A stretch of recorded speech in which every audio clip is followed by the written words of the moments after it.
Yes, sir. Yes, sir. Feeling good, living good always, man. And we gotta start this off the right way. We gotta start this off the only way we do it here on the Heel Turn Podcast. Hello, all, and welcome to the Heel Turn Podcast. I'm your host, Isaiah Jackson Jr.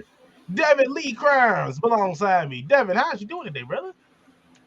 I got my John Cena glizzy eating ready contest going. I'm ready. I'm primed and I'm ready. Ain't nobody can't see me. Fruity Pebbles. I'm ready for all of it. Thugonomics. You think you're untouchable. Ooh. So, you think you're untouchable? I hope that don't get taken out of context. I felt that. Put that in my veins. Inject it in my veins, brother. But of course, this show, it only gets better when you have the GOAT, the legend, the man himself. If you say you haven't seen him, you're absolutely lying because he's everywhere. He's everywhere. You just haven't looked hard enough, or you're just stupid. This man, of course, is the boss, the redeemer himself, Justin. Justin, how are you doing today, brother? Let's go, y'all. You don't know how happy I am to always pop in on here. I feel like it's always like such a long gap between a return on the heel turn, but boy, oh boy, am I happy to be back here. And apparently, we always hear you can't see me when it comes to Cena, but guess what? You can see me right here. You can always see the man, always see Justin. But look, it looks like I'm in trouble here with Jordan Kirby, my two favorite people. But Izzy, you have some explaining to do. What did I do, brother? What did I do? Look at that. What did I do? He also goes on to say 98 hours till Cena's final match, but the big question is how many chops will Gunther give to Cena? Yeah, 17. 17? I'd be like WrestleMania 21. WrestleMania so 22. Fitting if that happens. I do have a quick question though. Like, even though Jordan Kirby says I have some explaining to do, Devin has some explaining to do because there's something that I've been meaning to talk about, and it all started this morning.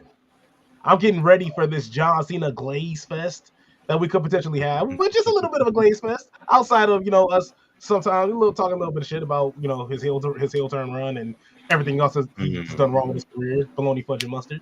But Devin, you got some explaining to do, brother. We went to the Royal Rumble. We saw John Cena and Jey Uso be the last two in the Royal Rumble, only for our GOAT, my GOAT, John Cena, to get booted off of the ring, booted out of the ring, and Jey Uso to win. Before we even walked into the Royal Rumble, until we walked into Lucas Oil, we bought T-shirts. I think it was, or we bought T-shirts in Lucas Oil, one or two. We bought T-shirts. We didn't. That was actually WrestlePalooza. See, I was gonna let you keep going. I wasn't gonna cut you off. WrestlePalooza. We went to WrestlePalooza. We got T-shirts before we walked in. We were looking mighty Fruity Pebble-ish, getting ready for John Cena's match. John Cena got his ass beat by Brock Lesnar. I haven't seen my John Cena shirt since. Why did you steal my shirt, Devin? Why did you steal my shirt? I mean, because, obviously, when we got it, it was bad luck. Had we just not bought those shirts, I have not worn it since. I haven't hung up mine. I don't know about yours.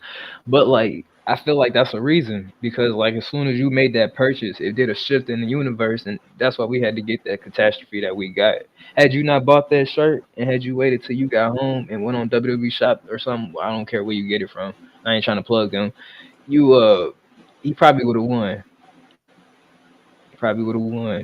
But since you just had to be so greedy and be like, I gotta be Fruity Pebble right now, that's why.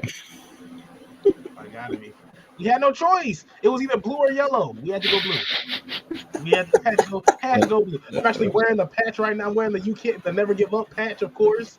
R.I.P. to your shirt. I sometimes gotta go to sleep with it. I was just letting myself in my dreams. So I'm getting attacked. Hey, bro, never give up, man.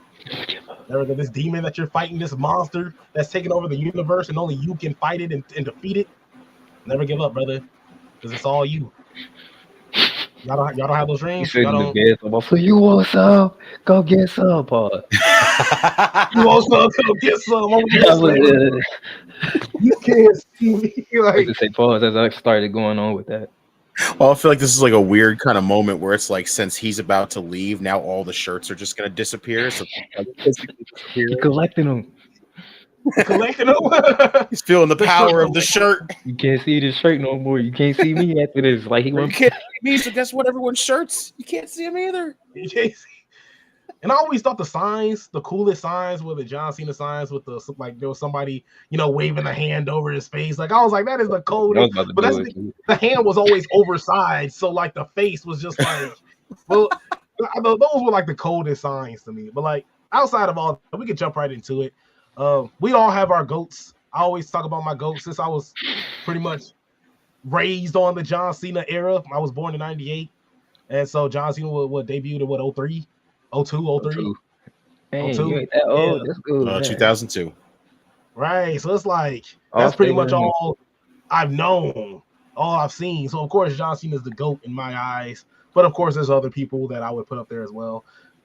Justin, starting off with you. Where does John Cena rank in your list of GOATs or just list of great wrestlers? Oh man, like if anyone's ever heard over on Circle of Debate or anywhere else I go, my greatest of all time is always The Undertaker. Like he's always my number one greatest of all time because no one's touching that character, the longevity that man had, the matches he had, always fantastic when it came down to The Undertaker. But honestly, like over the years, like I've always been a Cena guy, even from like straight up debut in 02, coming out with the short hair, biker trunks, everything else. Like straight from that to where we are now, I've always been a Cena guy.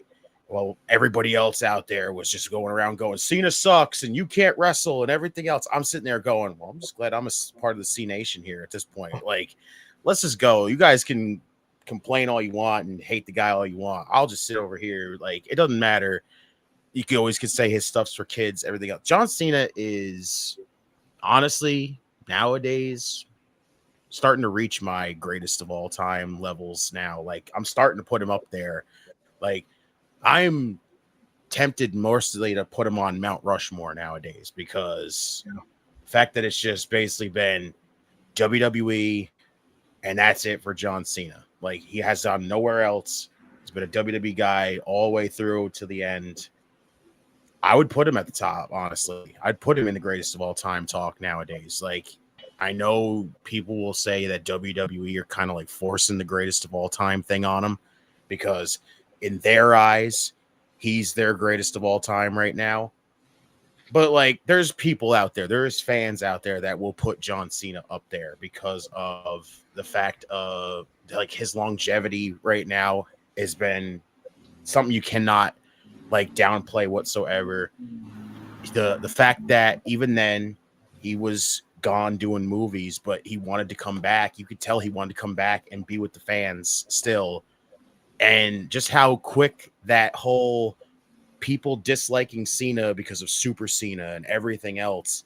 And now look at all these people that have switched their takes on it and go, I've got nothing but respect for John Cena, everything else. Like, the man has swayed everybody's opinions in the long run. Like, he has finally fit in the topic of greatest of all time.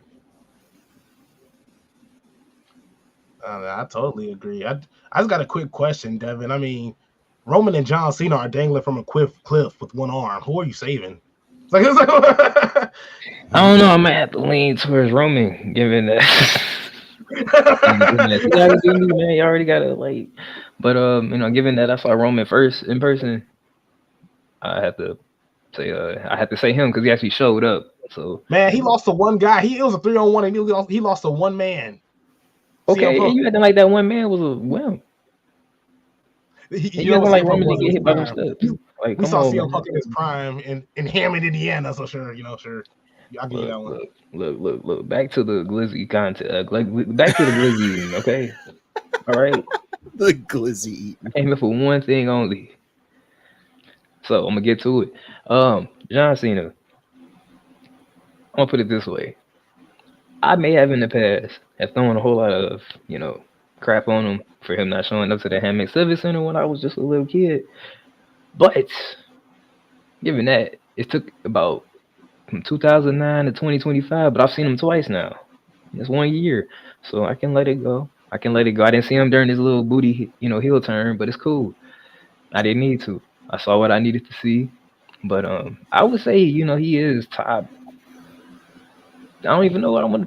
He is a go to me. Maybe he is the greatest of all time. If I have to You was say trying it. to hate, man. See, this dude be I over wasn't there trying to hate. No, I was just trying to see who else would people like. Well, what about so and so? And I'd be like, okay, I guess. But that's not what we doing today. My fault. Big old truck at Paul went bad. Went right past here. Pause. Biggest What is question this? now that's asked though is he top 5 for you? Would you say now? That's what I was gonna say. I was about to say top 3. Oh That's why I was wow! like, all right. I don't want people to be like, who is the top 3 though? all right, that's not what this is. I'm sorry. All right, I gotta, I'm I'm gonna pull all my cookies out the Let's jar. go. We'll talk about the John Felix and whatever his whole name is, Peacemaker, Christopher Smith, whoever he was in the Marine. We talking about that man. Government name incoming. Just think about it. Like how can I put it? He debuted in 2002. Finally, kind of became who he would be for the rest of his career by like 2005. So that's a good 3 years. I may give you 2.5. And so you got to think from 05 to about now. Good 20 years. He's been a guy that they can rely on for decades. It's like to the point where it's like, oh, we want to put the bet on this guy. No, this is keeping on John Cena. Like it's working. Like kids buying his stuff. We still selling out. Whatever. He's main event WrestleMania. He was always been reliable. He's only gotten injured majorly like 3 or 2 times. So like I'm putting all that in terms of going away from me talking about his wrestling ability, just in terms of like longevity of how long he's done this. He ain't gotten into any crazy stuff that we know of to be like, oh shoot, I don't know about celebrating him right now. So I mean, that's what I'm like. I can't really argue it. I really can't. He was even the top guy when it was hard to be a top like guy like in a PG watched era. That's why you mentioned like the bologna fudge and mustard. I'm like, hey, that's not his fault, but he had to do something with that. He was already out there with the colored T-shirts, and shout out to him too for all the Make-A-Wishes he's done. That's why him even turning heel, I'm like, well, shoot, if you ain't gonna do it right, I would have just left it, because I'm like, he was pretty much Superman. You might as well just let him just stay that. We ain't got to see him be Batman. Obviously, he can't be Batman. It don't look right. It don't look right. He can't even be a bad guy, right? I just thought when he did the CM Punk promo, I'm like, nah, this not you. Just stick to what you've been doing for 20 years. After his like 12th attitude adjustment, can you see me now? Yeah, He's got that Batman voice going, I'm John Cena. John Cena. You can't see me. Now, it's like a metal version. You want some? Come get some. I'm telling you, we missed out on something great. Like, you could have had a little metal version of this. My Time Is Now. Like, come out with the suit, Formed by like he already had it with the like all black and white John Cena. He just didn't follow through.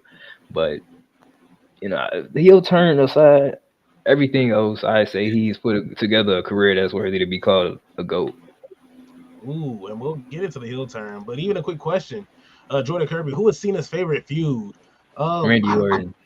Yeah, probably Randy. Then, but like, and you would say Randy Orton all the way through, like you wouldn't. It's hard because I hear Edge too in my head. I'm like, yeah, and I'm even thinking CM Punk a little bit too. So yeah, oh man, see, and that's when I stopped. I started watching wrestling after CM Punk snatched the belt away from John Cena, so I missed everything before that. In like in a span, like 2010, 2011 is when I took my break, because I feel like we all take a break from wrestling at some point. You missed out on some prime Kevin Nash action, man. Kevin Nash action. Should have seen it, man. Yeah, Steve, that's the thing. And I miss Capital Punishment. Like, I'm like, you know what? Over the Limit. I never even knew what that was. You don't even want to think about Kevin Nash coming back in like later 2000s. Oh my god. Oh my god, Kevin Nash thought he was dead. LOL. Like, what the? That was a wild stuff at the time. Damn, CM Punk. John Laurinaitis, like, you missed out on some good stuff, man. People power. Honestly. People power. Yeah, see, I started watching wrestling when Big Show started crying. Like, it's just like Big Oh, Show's God. crying. Daniel Bryan started, finally getting the name up. I think he just lost to Sheamus. He lost his world title. So I saw him like when he was just starting to fade away from AJ. Then AJ started, no, let me stop. I was gonna say something so vile. I was gonna say something tragic. I'm sorry. Let me stop. Whoa. I was gonna say she was giving basketball tossed around because that's all it was. But that's what she was. Dolph Ziggler, Daniel Bryan, CM Punk. Who else was there? Who else was talking to AJ Lee storyline wise? She was having that moment with Kane once in a while, like Kane, John Cena. Since we talking about John Cena, she did jump on my man's.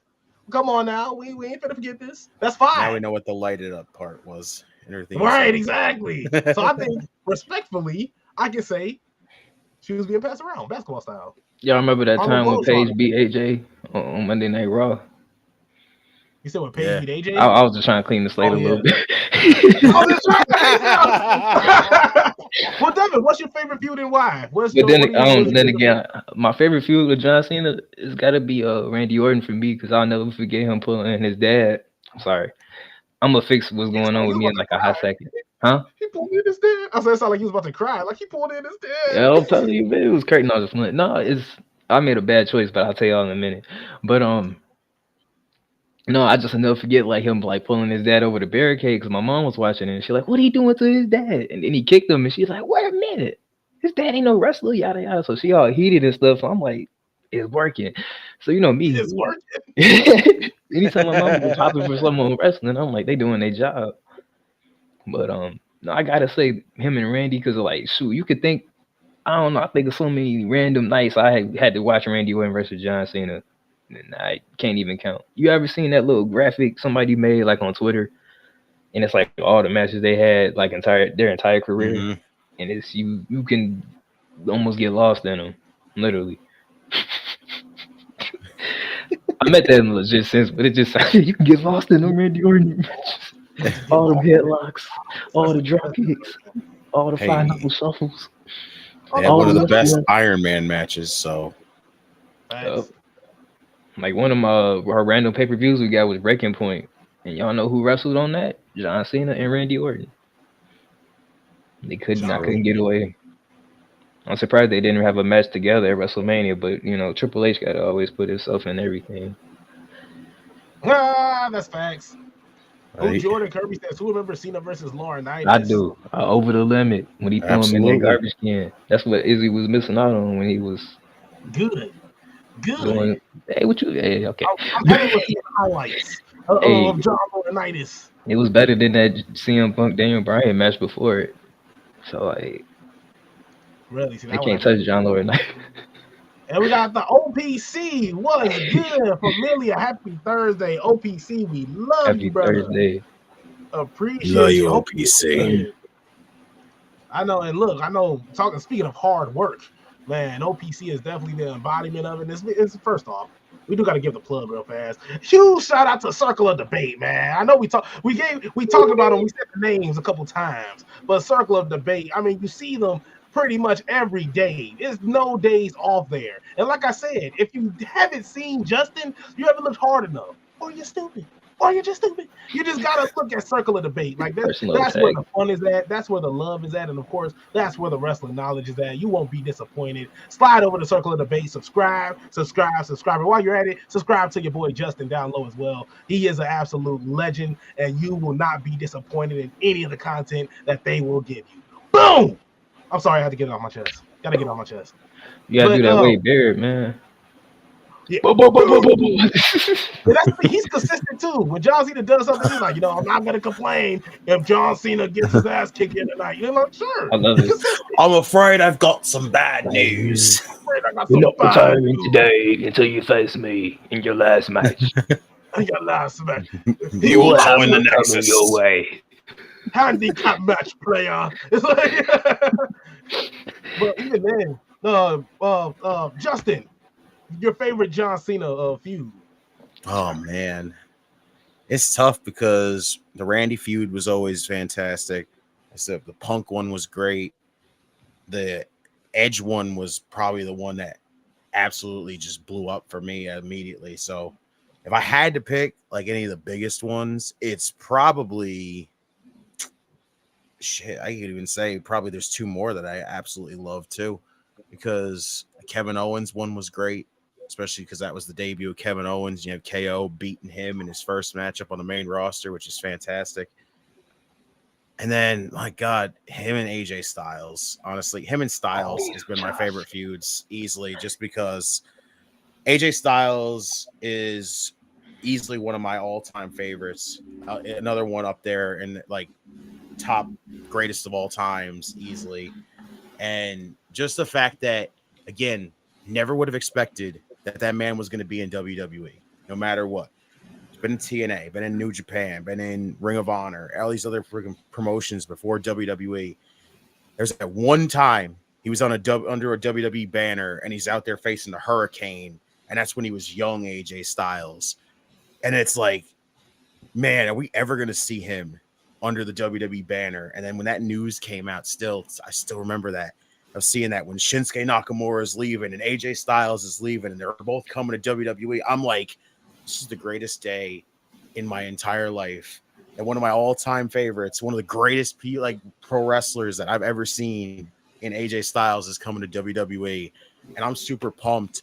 And all these people, again, I still say the Rumble wasn't the right decision to debut that man whatsoever. And I go, you're lying to yourself. I wish we had that Roman clip of just, you're lying. I'd be like, that's right now how I feel about you guys right now. You're lying, because that whole scenario of how they did it was so good, because they leave that camera on Roman and just leave it direct on him. And you're playing off his reactions, but then you're listening to the crowd and you're going, okay, so the crowd knows who this is.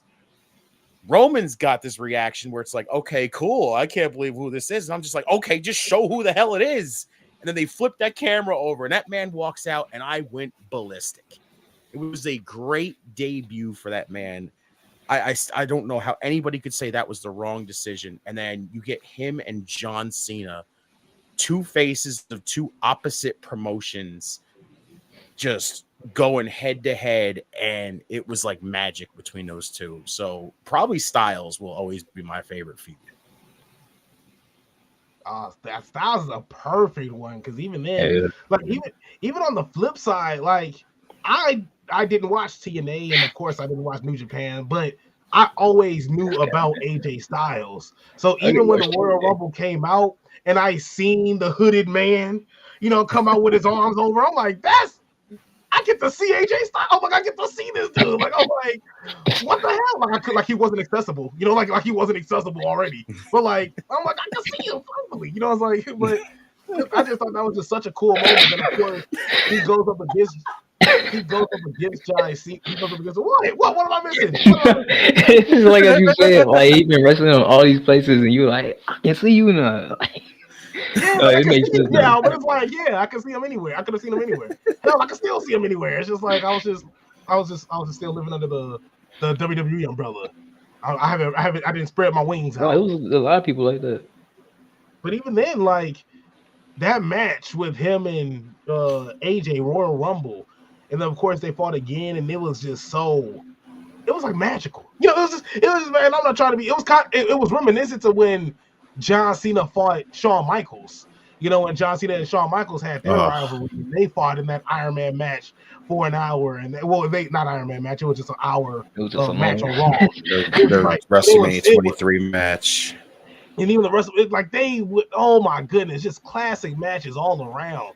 And so, like, even as much as I love AJ Styles, I gotta give my favorite feud to Edge and John Cena, because I felt like that was a point in time where I started to grow love for both of them, but in like, the opposite way. I started to grow love for John Cena because, of course, my GOAT's getting his ass kicked.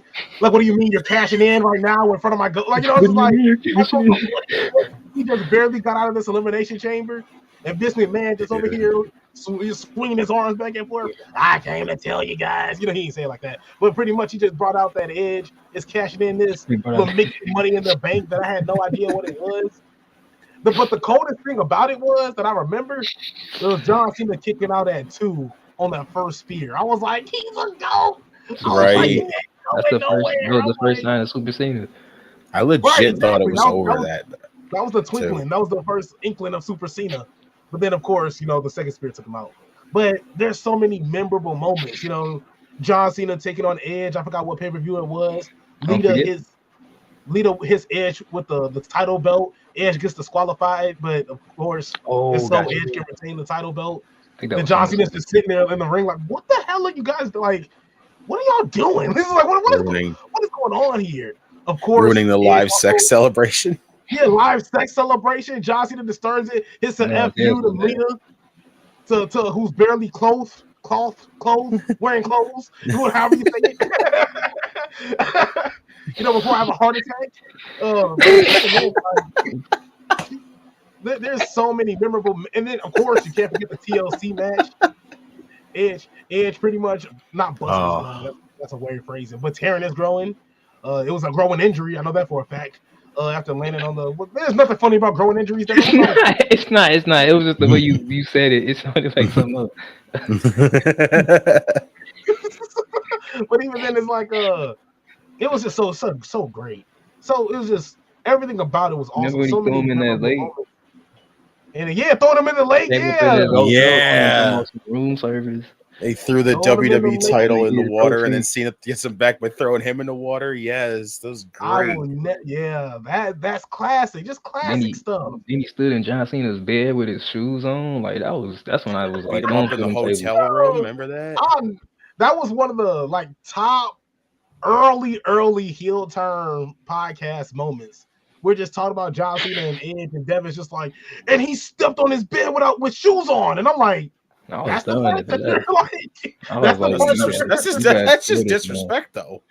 Yeah, that's when he slapped his dad. Then he stepped in his bed with his shoes on. The dad part, you was just like, he put his shoes. That was the last part. And then he slapped his dad.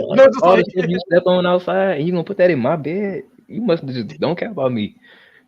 You just don't care about me. I gotta throw your title belt in the river. I gotta throw you through 2 tables off a ladder now. That'll show you. Get you out of here. Huge shout out to the OPC. Love you guys. Yes, AJ awesome feud definitely was. Oh man. He says yes, AJ Styles debut was the best unexpected debut. And what better way to debut or return or at the Royal Rumble is it's the best, definitely is. He says, no. You guys are magic. No, brother. You are magic. you with the face over there. You are magic. Magic No Johnson, brother. That's what you are. Magic No Johnson. Pepsi Phil mentioned one on Monday, Eddie Guerrero versus John Cena parking lot brawl was amazing. Oh yeah. I had to go back to watch that, to be honest.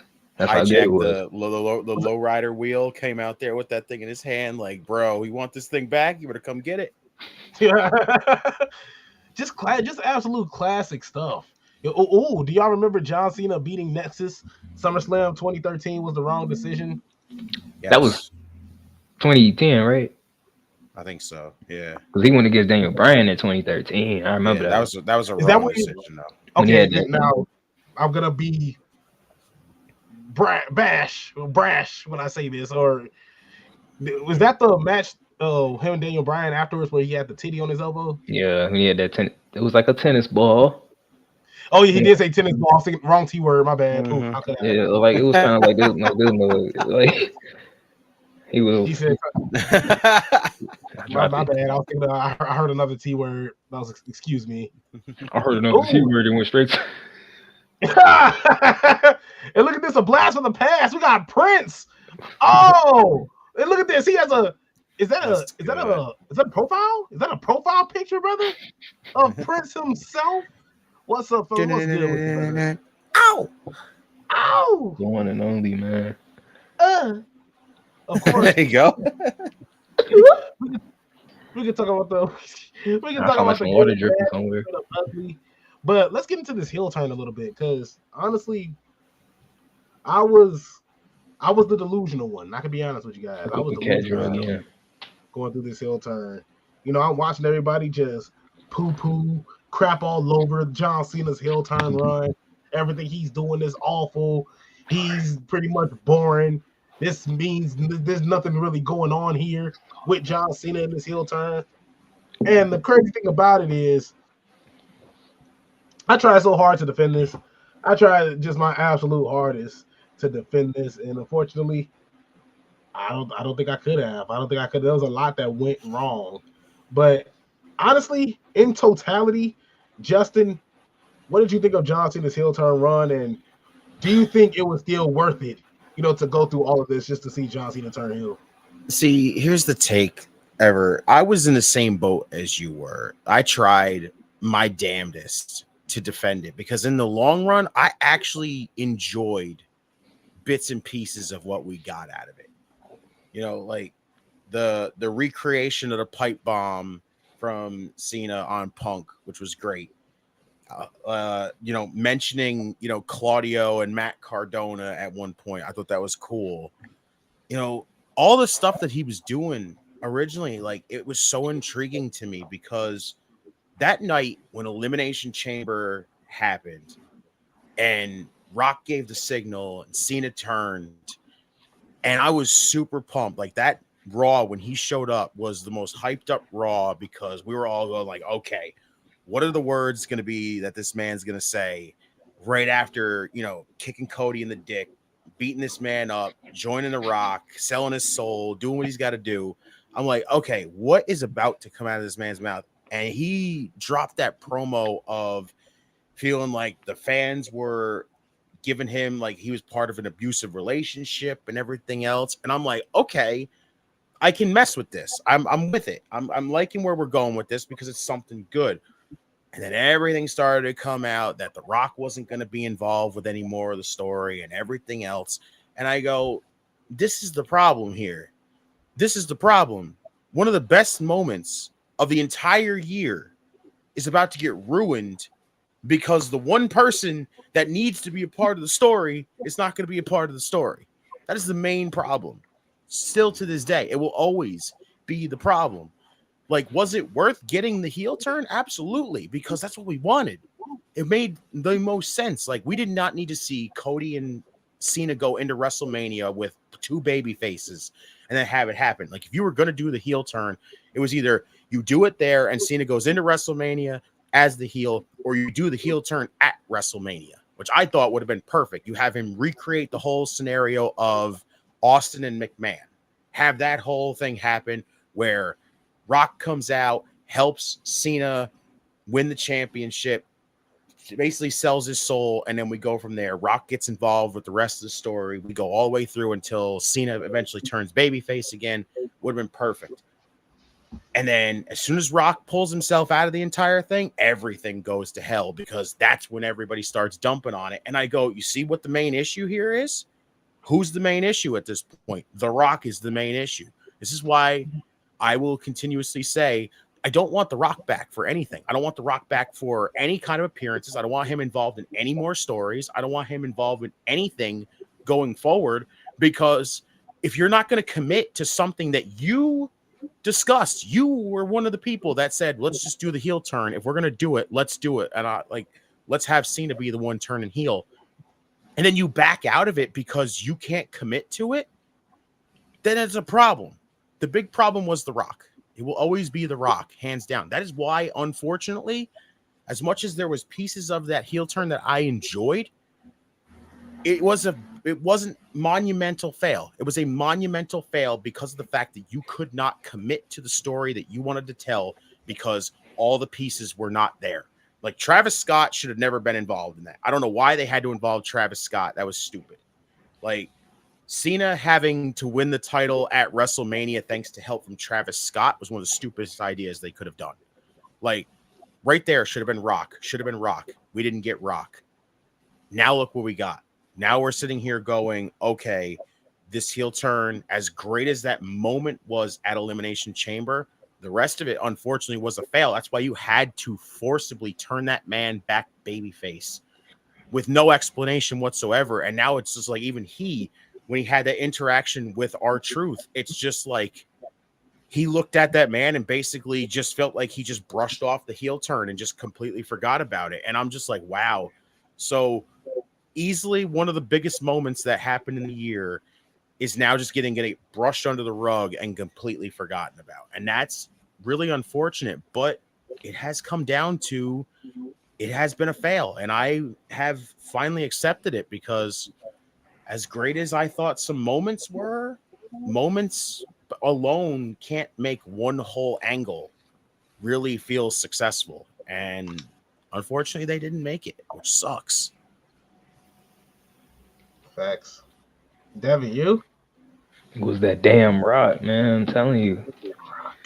No, I definitely agree. Like I was when I was like I look at it like the whole shift of like just energy for me, you know, was that whole lead up of WrestleMania 41, like John Cena winning, The Rock not being the one to kind of come out to like put some type of continuity to it, and like Travis Scott having a Undertaker entrance, like all that just for John Cena to beat Cody Rhodes, like that kind of just was all right. Like the peak was Elimination Chamber, and then you already just to me just went at WrestleMania, and it's literally like just like a month later. So and then like you said, Justin, like how they even tried to explain him turning back face. I'm like, what was the point? Like you could at least took a time to like give him some type of good reason to turn face. Maybe there's somebody else that's worse or something. I don't know. But the way they went about it was just cheap and just like, come on now. We just talked about how he to go. He should deserve some type of better resolution to a character change like that. And like some people don't just wake up like, oh, you know all that stuff I did. I ain't do that. Hey, come on! You been telling me all these years about never giving up, hustle, loyalty, respect. What about accountability? You know he missing all these. He always worrying about HLR. He forgetting the A. So I don't know. The whole heel turn. I thought it was dope when it first started. I thought it was interesting. He's been a face almost all my life. So I'm thinking we about to get something entirely new. You know, he always coming out with the shorts. You know, coming out with the t-shirts.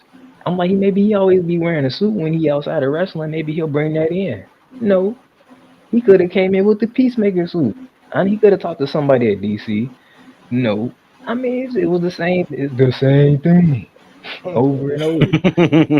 Things was, you know, he just had less lights. He was trying to save them money.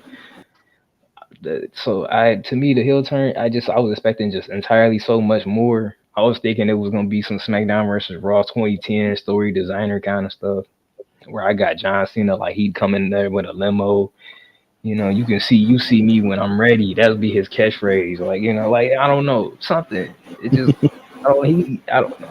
For him to be the GOAT, he is terrible at turning heel. I mean, well, being a heel, he's great at turning heel, but he can't. That was it.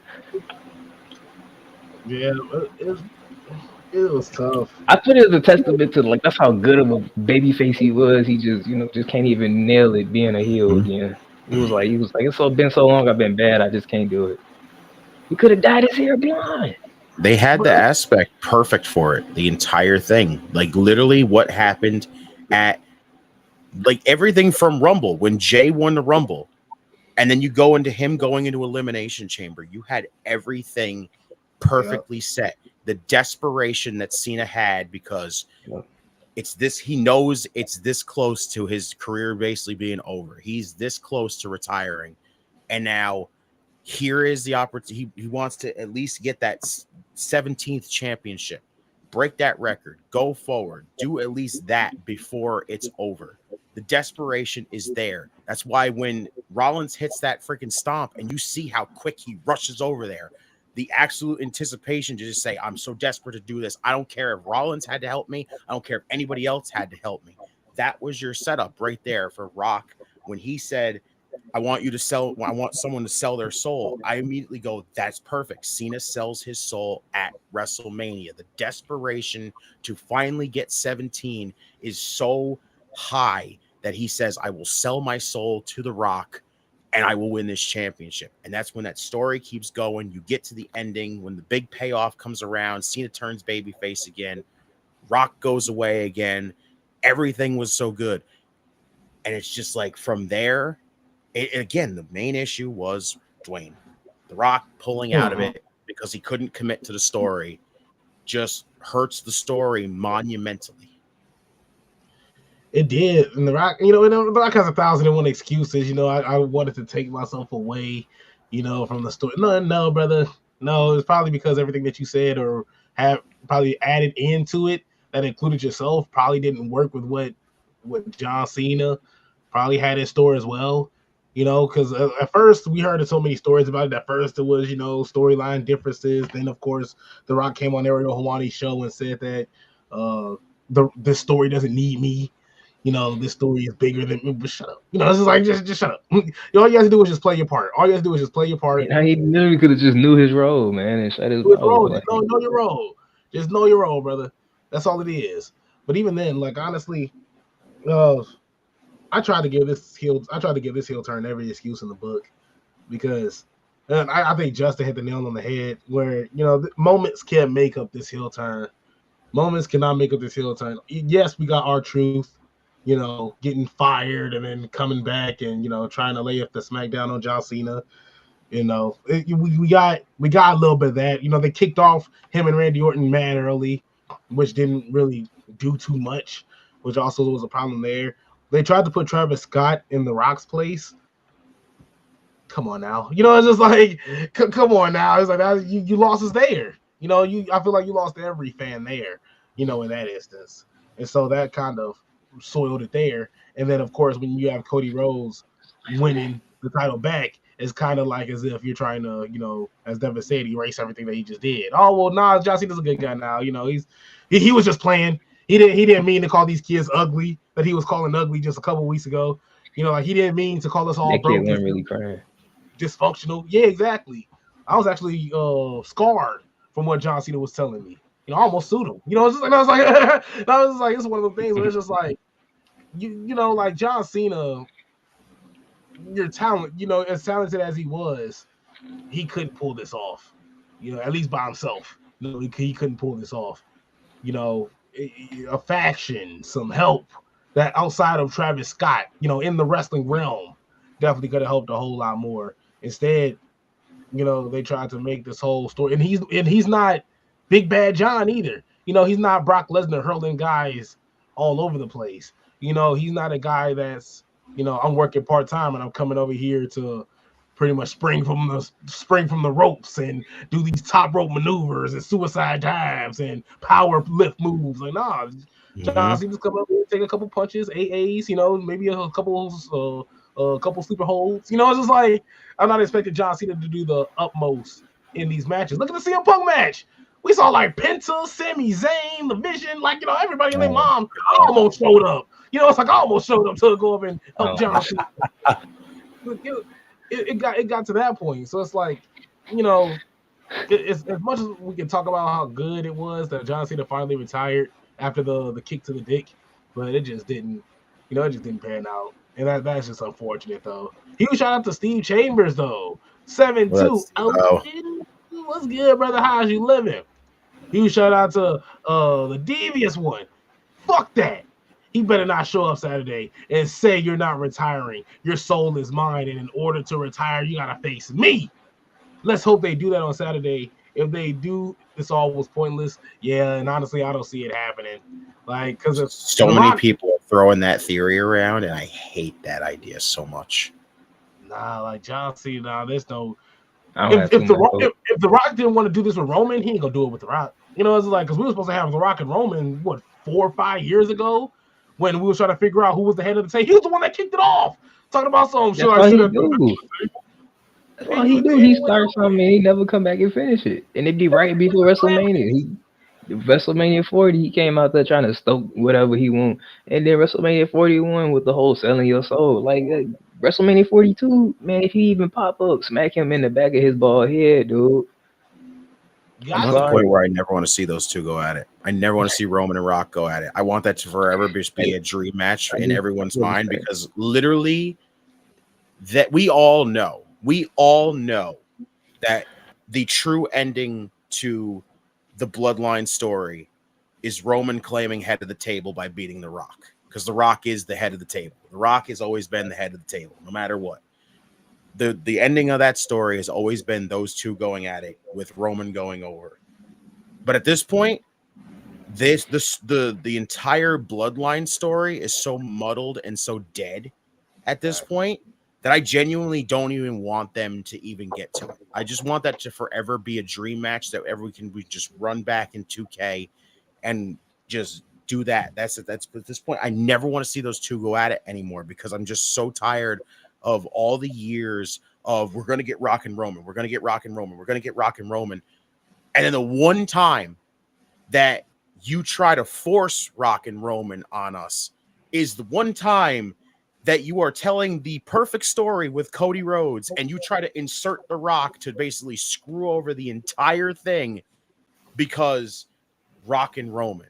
Like that will always still, I remember the rants and the absolute pure rage flowing through me that night. Like the entirety of the build up to WrestleMania, I had nothing but just pure disdain for Dwayne Johnson because of the fact of just like, this man does not need to be here. I don't care if you want your family's story told and everything else. I don't care about any of that nonsense. We know that is the final of how your story ends with Roman. I don't care. I do not care when you are telling me a story of a man trying to officially bring a championship into his family legacy that has not been won yet. His dad held that championship for a whole mere seconds before it got taken away from him. It's Cody. It was Cody's turn to do it, complete the story, finish it, do everything else. And Rock said, no, my family legacy and my freaking family story is more important than you. Dare I say, and I can't believe I'm going to say this on your channel, I'm going to say it just like The Rock would say, off is the direction you can fuck, Dwayne. Facts, man. And we need that. That's getting downloaded tonight. It's like that. We got No, for real, man. All he did was come in and butt his head into it. He cutting them promos for 20 minutes on Twitter, all that stuff for nothing. Like he'll sit up there and go 200 miles per hour and be going nowhere. That's what The Rock is in the 2020s. You know, I cut him off from the 2010s. He might have been making sense when he popped in, you know, set something on fire and he leave. But now, no, if you're not going, then remember when he came to NXT, he came out there to talk for like 15 minutes about nothing. Well, he needed advice from his daughter. No, I'm talking about when he stood in that ring. I'm talking about one of the greatest promoters of all time. Just came out there and wasted my time. I could have sat on the toilet. Out there and flaunt his 24/7 FTW People's Championship. You know. That was the thing. He didn't even bring that. He literally came to NXT and said, "Man, you know, people go to Monday Night Raw to see the stars." And people had to say, like, there's stars here. It's like, dude, you NXT, go home. Right. Yeah. Just imagine being Opa Femi like, well, just fuck me then, right? Like, you know, literally sat there and basically it's like your daughter is the GM, bro. You just basically came in there and trashed the show she's running. Like, you just told your daughter she's doing a dog shit job. I was like, come on, man. Like, don't nobody, that's like me coming to your house, man. I go to other houses to have a good time. Like, well, get out. You walk in, he was like, boy, is it empty in here. Like, what's my daughter doing? I can hear myself talking here. I can hear myself talking here. You want to act with him, but he's like, at that point, I'm just done with him, man. That's it. It's been nice. He said it's been nice. I gotta agree with Prince here. Travis Scott never trust a man with two first names. That's a fact. That is a fact. That's true, man. I love it. I'm gonna hold on to that. Steven says, so stupid. Cena turning heel to begin with. And he says, yeah. Oh, Prince. Yeah, I was expecting Hollywood Cena in the suit. Yep. He pulled the glasses out or something, man. He could have did anything. And I expected it too, honestly, especially with the whole thing of like, again, you want to keep the two of them together. You know, it's the two Hollywood guys. You put them together. Yeah. They come out, dressed to the gills in the freaking, $10,000 suits. Great. Show up when they feel like it in a helicopter, anything, man. Anything. They got the money for it. Both of them. Like, the devious one. Just The Rock needs to stay away, period. Not storylines. No matches, just high and bye, guys. That's it.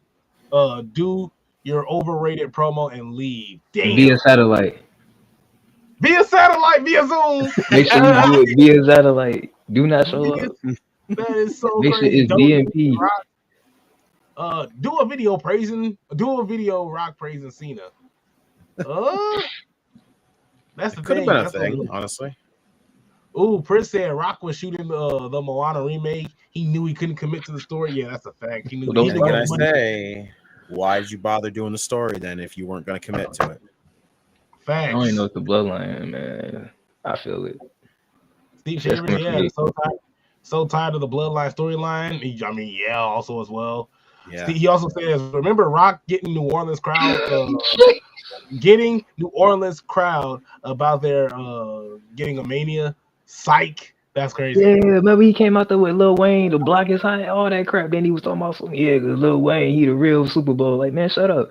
And then he talking about WrestleMania was gonna come to New Orleans, and then they just said, nah, it's going right back to Las Vegas. So anybody that bought the doggone merch for WrestleMania 32 being in New Orleans, that might be worth something. Cause you have merch for something that never will happen. He literally could have had Lil Wayne come out there with him, and he could have been like, "Weezy F baby," and the F is for fuck you guys. You ain't getting WrestleMania. Right. What the fuck? Yeah. That's all. They Like, saw me goddamn. perform for Jey Uso and said, forget it. Prince said Rock comes across as a guy who would do a 3-point turn in the desert, pointless move. Man, listen to those, man. I mean, I look, love man, that comment. Rock is the only person to go to In-N-Out Burger for the first time 3 times. For the first time. For the third time, he's went to the In-N-Out Burger for the first time. Like that's legendary. Remember he was gassing the hell out of that too. That's what I'm Yeah. saying. Like, he just, I don't know. He just do weird stuff, man. Like shout out to him, but dang. Did y'all hear that? I don't even think it is a rumor. I think he actually admitted to it. He has a cup that he pisses in. All right. No, did ass. Like No. I heard it too. I was like, you know what? I'm already kind of sour on it, but I didn't want to just.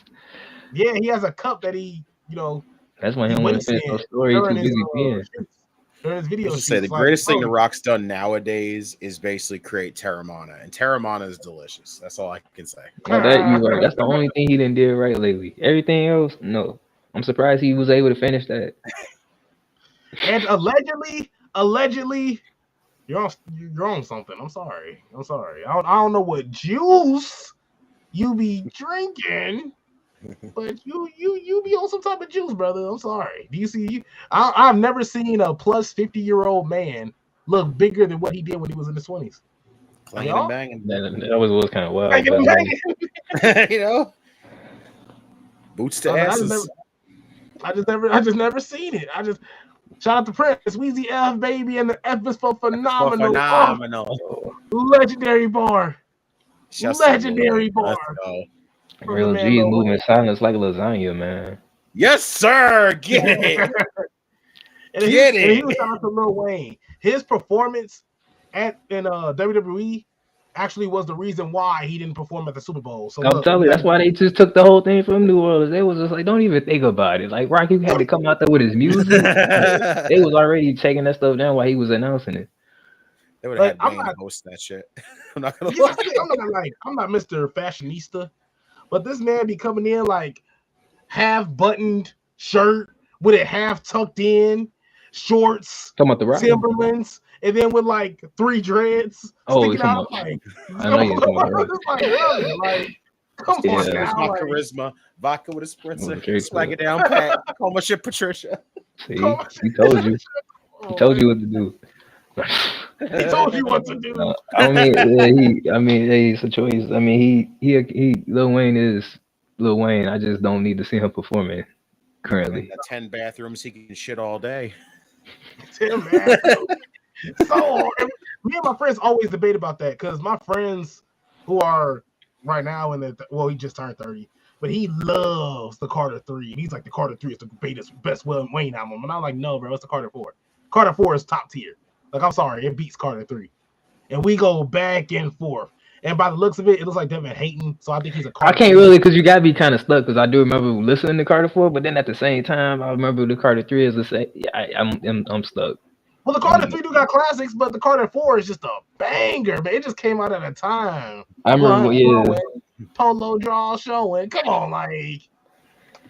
I'm looking at playlists to say, yeah, Carter 4. What do we got? We had 6 foot, 7 foot, Nightmares at the Bottom, She Will, How to Hate was good. John was great with Ross.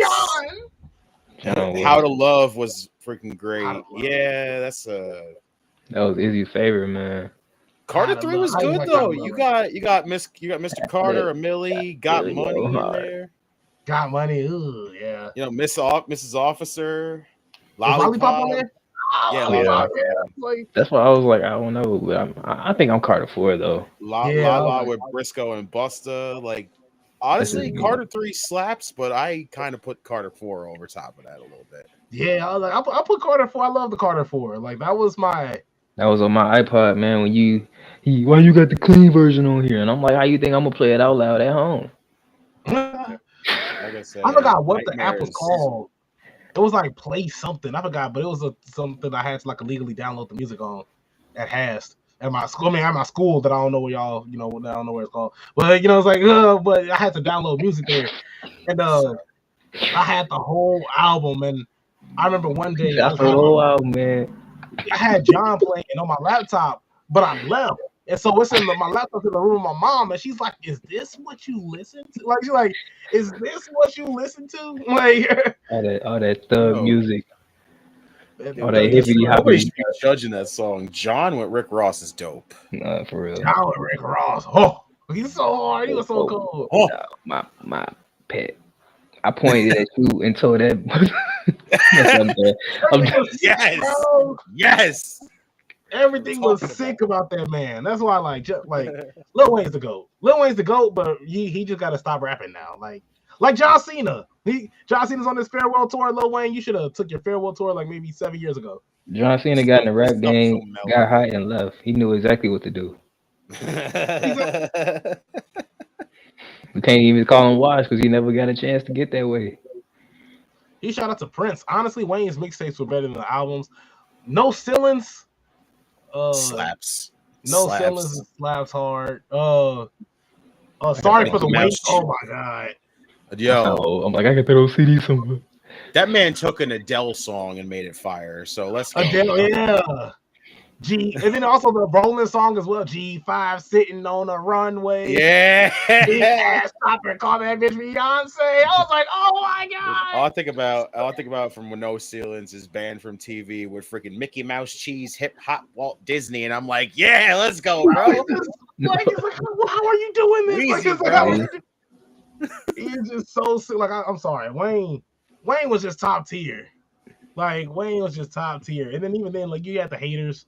Like, oh well, this. Yeah. You remember the memes? If Tupac was still alive, Lil Wayne would be working at McDonald's. It's like, yo, that's crazy compared to what's going on now. Yeah, compared to what's going on now. That's funny. Oh my goodness. To be honest, if Pac was still alive, we would have had a Wayne and freaking Tupac song out there now. Honestly, that is crazy to think. If we could have an Eminem Biggie song, how come we can't have a Lil Wayne Tupac song? I feel like that could feed the streets. I don't think Tupac would like it very. I don't think Tupac would like. I don't think like it of the style. But oh my god, even then, he was shout out to Prince. Cena is a better rapper than 90% of rappers today. John Cena could rap his ass off. I used to be bumping John Cena in elementary school. I was gonna say who wasn't bumping that album? If you would, you weren't lying. He's right now. What was that other one? What was it? Something about tomorrow. If it all ended tomorrow. Yeah, if it all ended tomorrow. Obviously, the time is now. Bad man. Man. I always play that song when I pull up. Chain Gang is the click. This is how we roll. Freaking that song slap. Again, if anyone hasn't heard it, it's like both songs of Wiz Khalifa slap. That's what I'm telling you. Hard, man. John Cena got it, man. What was this? Even his Word Life. It's the basic thugonomics. He got a song with Murs, bro. He got a song with Murs out there, and it's freaking dope. What a See, freaking lie. we even touched on this, man. Like, boss being in Peacemaker and stuff like that. Like, I know, I don't know who done seen it, but y'all missing out if you ain't. Like, that's why I I was haven't like, seen he the could second season, see. but That's what I'm saying. He could talk about farewell to all he want. As long as he come back as Peacemaker, we good. that's the thing. I've been watching now. I watch YouTube commentary a lot to the point where because I don't got cable, so I watch YouTube. And I've been seeing. I haven't watched it because I You haven't cut seen the the second cord. season, but they've been speaking highly negatively. At least the titles of the reviews of Peacemaker haven't really been too See, haven't there been too you kind. go. You don't want to form your own opinion, man. I'm just letting you know. I'm just letting you know what I'm hearing. I'm not saying You gonna trust people you don't even know over the goat that you know. You done seen this man all your life. You think he gonna star in something that's not worth your watch? hey, he has failed me before. He has failed me before. Okay, that He was can fail behind me. WWE Studios though. They be doing some weird stuff. Obviously, if you make one Marine, two is enough. 12 rounds. I like 12 rounds. I wanted my grandfather to cool. watch it. He was like, there was too much explosions in there. I'm like, all right. It low key was though. But it doesn't make sense. That We're is watching a on fair bootleg, so it assessment. was like overly loud for no reason. It's like I'm watching John Cena jump over car after car after car. The camera's just like Stuff blowing up for no reason. Like, I'm hearing people sneeze. I'm like, that ain't John Cena. I ain't hearing no sneeze. I was like, See, that's what I'm saying. Versatile, man. A GOAT rapper. I ain't gonna say a GOAT rapper, but a very better rapper than we hear nowadays. And look, he done transition into acting. Like, he do everything the Rock want to do, but better. If you ask me. I'll never forget running home to watch John Cena on Hannah Montana. I was like, man, I gotta watch this episode. He was on Fred. He was Fred's dad. I was gonna say on Fred too. Wow. He popped up and he was on it was some other show on USA he popped on. It was everywhere. But he always talking about you can't see me. And then I be watching commercials and I'm like, I know that sound like John Cena. I didn't heard that voice. Car commercials. Oh, well, I know I can't see you, but I sure can hear you. There's a couple of them. There's a couple car commercials. The hefty commercials. Yeah, I'm like one of them. I'm like one that's John Cena. The other one is Dana White. I'm like the other one is definitely Dana White. I was like, dang, the boss. Oh, I was finna dip too, because I was like, man, like, what's the point? Like, the boss. I was like, sure, man. You must be on to something, lady. The boss always 2 steps ahead. So since we're still talking about the worst of the worst, in John Cena's career, I mean, can we? When he buried talent endlessly. Stop! I was getting there. Because the one person, because I'm going to you with this one, because the first person I'm bringing up is Rey Mysterio. Since we talking about John Cena's like worst moments. Hey, that's why his son got it back. It's just like the craziest moment, the craziest part I see with that clip is like, because it's all in fast motion. You see Rey Mysterio win the title. You see him celebrating backstage, like he's like has the bottle, everybody's spraying on him and stuff. And then you just see John Cena's hating ass, so he just like creep up from behind him. That's a nice belt you got there. There was a one-on-one match for that title tonight. Bust your ass. I love it. It's dirty. It's a dirty game, man. It's a dirty game. It's so like stuff with Daniel Bryan with the whole. That's a nice singles match you got going on there. It'd be a shame if someone turned into a triple threat. Right? Yeah, it's a triple threat. You guys look a little tough there, Nexus. It'd be a shame 2 or 3 of you guys couldn't take me out of this match after DDTing me on concrete. It's like, oh my Lord, man. Where you think Willa Yuta learned it from? But even then, like what? So since we're talking about John Cena's greatest moments, like, and we just pretty much ran through some of John Cena's worst. Can you guys think of like some of John Cena's worst moments? Devin, I can start off with you real fast since we had our fun talking about Rey Mysterio. I mean, it's just funny, man. Like Rey Mysterio had this whole great moment, then here comes John Cena to snatch it from him. But I mean, I'm trying to think of another bad John Cena moment. Can I talk about when he didn't show up to Hammond, Indiana, back in 2009 on January freaking 24th, I think it was. Like, I don't understand, like, how you gonna be promoting for something and you just don't show up, but never give up, right? But I'm trying to think. So the worst thing John Cena ever did was that terrible freaking move he used to do this crap. And he That hit you. The lightning fist. What, I ain't even know what the name was. I just whatever lightning, crap. That's that the worst thing he ever did, in my opinion. Because I was like at that time watching That's wrestling, but it wasn't terrible. really making sense. And when I seen that, I'm like, it really ain't making sense. Like I gotta go. I gotta go. I ain't never seen you do this before. The most ineffective backhand ever. Just freaking just. Yeah, I was just like, he losing it, and I'm losing it too. And then he had the nerve to sit there and charge it up. Like, get out of here, dude. I'll kick you in your chest right now. Do that. Like, come on, John Cena. Stick to Braun what you Strowman know. get a hold of you, you're done for. Yeah, talking about some hands. Look at your hands. You can't use them. I'm sorry. That's the worst thing he ever did, in my opinion, was that move. Yeah, it's pretty bad, honestly. I agree. I think of some other ones that are like really bad. That was like, honestly, the feud with Austin Theory is pretty bad. That is true. That was a wild one. So And bad. Austin Theory had to cut a promo by himself.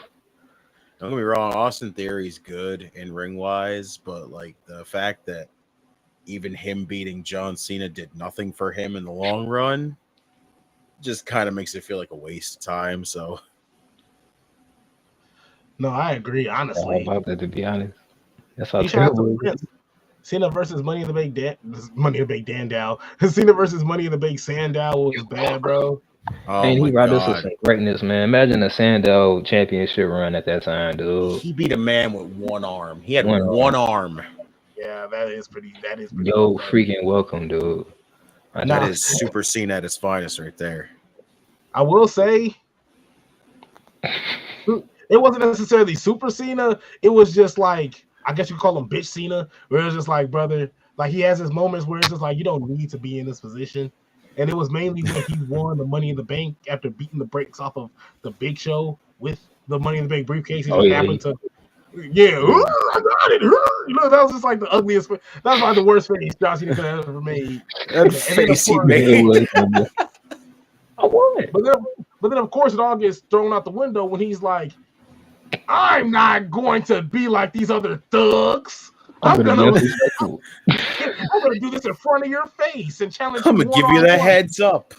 I'm gonna give you a guy. Not only is it gonna be a heads up, we're gonna have this in the main event. Not only is it in the main event, but I done pissed off 12 other people that's probably gonna interfere in this match. And it was the Big Show. I think it was the Big Show that interfered. It was Big Show. But that's the thing. That's what pissed me off about it. The Rock got Him in and the middle Big Show. If you're talking about the feud that they had when he was fighting for the U.S. title when he ended up winning, sure, okay, for sure.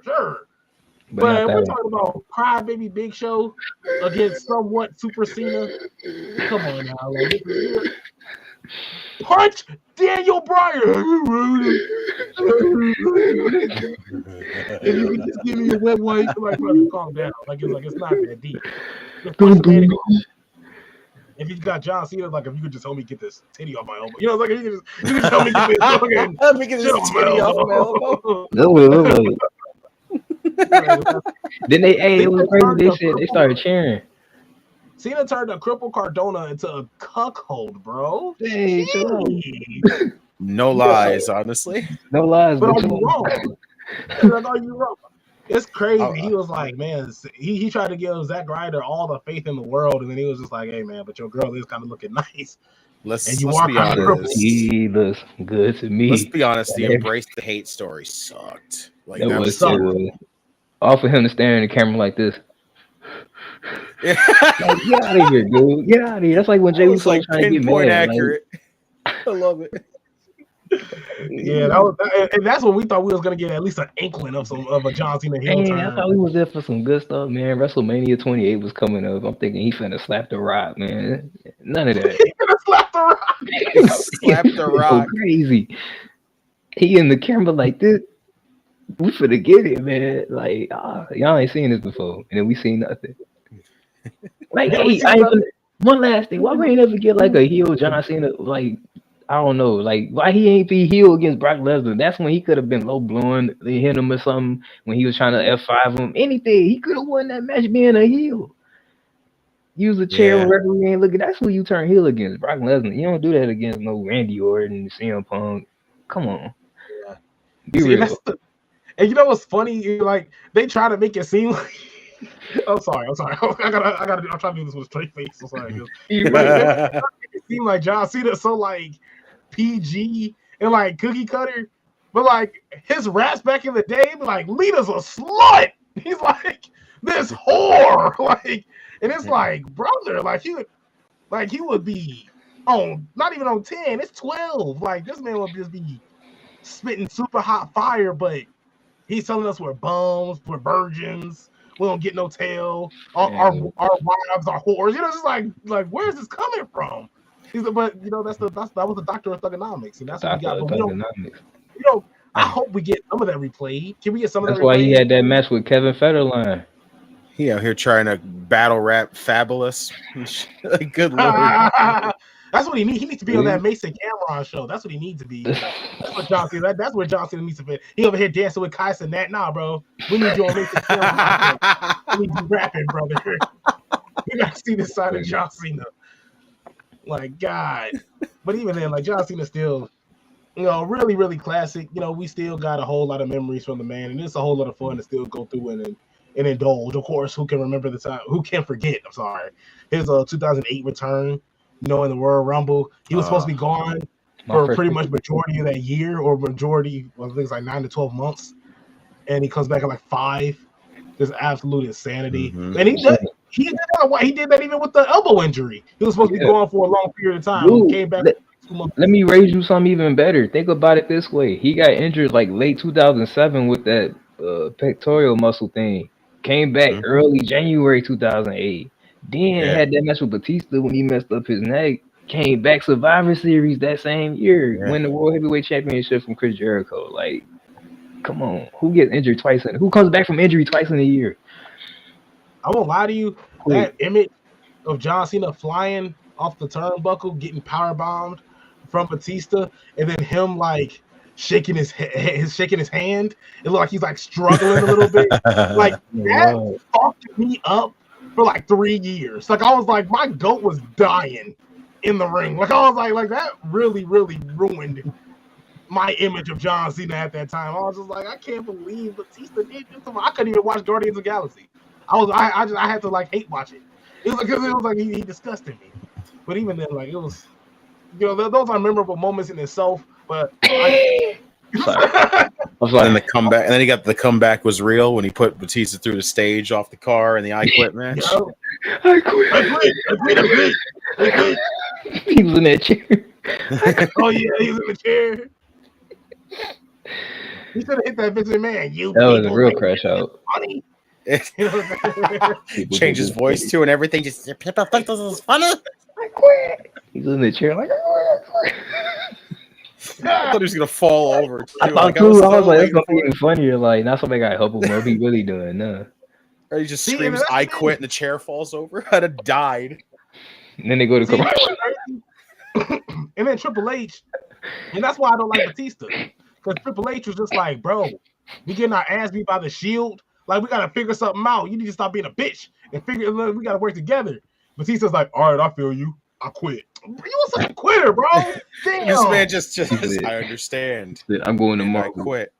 And I quit. Let me give you the royal wave. I quit. Man, you're such a loser, man. That's what you do is quit. Don't put this man in no I quit match. Man, matter of fact, put Batista in an I quit match against me. All because this man was wearing blueberry colored gear. Dude, blueberry colored. Oh, that was choices back in 2014. Blue that was I remember they had that on one of those 2Ks. I had to change his attire with the quickness. I was like, brother, you want to walk shine that. You didn't like Blue Batista? No, I ain't like Blue Batista at all. Me was Cookie Monster looking at, man. He was disgusting looking. That was a different kind of animal. Pause. Did pause, yeah. Mega pause. Man, I thought he smiled with his different That was you're right. That was that's a mega pause. Mega pause. But I mean, to wrap this whole thing up in a bow, it's been around 15. Like, what are you guys' expectations for John Cena's last match? Justin, you first. Oh, Cena's last match. Man, so he used to shake the ropes. It just And I'm super pumped for it though. You know, the last match is a matchup we never get to see. It's the first time. It's a first time ever. I'm happy with it. Honestly, like I know a lot of people are still disappointed that it wasn't like LA Knight or it wasn't somebody brand new. People think Gunther's boring. Like I like Gunther.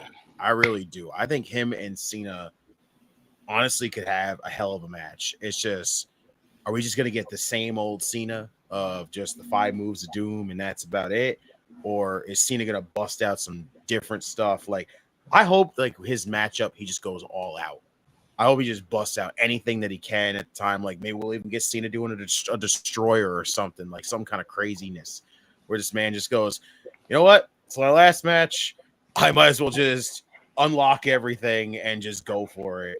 I'm having a tough time trying to figure out who I even like could even think is going to win the match, period. Because as much as it seems like we're building Gunther up as this, you know, legend killer in his own right, you know, he just got off of retiring Goldberg. Like, this man doesn't feel like, in a way, he really needs the accolade of retiring John Cena. Really, like Gunther's built so strong, so on the main roster, like literally everyone has talked about it. Ever since he got on the main roster, he's been a champion. Everywhere he goes, he's a champion at some point. Like literally in the early stages of his run in that, where and it's just like, does he really need to beat John Cena? Like, does Cena really need to lose his last match? Honestly, no. Like, I kind of believe that Cena should honestly beat Gunther because it's not going to hurt Gunther in the long run. They're still going to have that man booked super strong. They'll probably end up strapping a title back on him at some point again. Like, Gunther really doesn't need the accolade. He really doesn't need the accolade of saying he beat John Cena because he's that like high level right now. I almost feel like Cena should win his last matchup, go out at least with a W, because and like say if it's like a spectacular match where like literally he goes all out, he's just like, I know I'm gonna face Gunther, but I have to bring everything that I can to beat Gunther.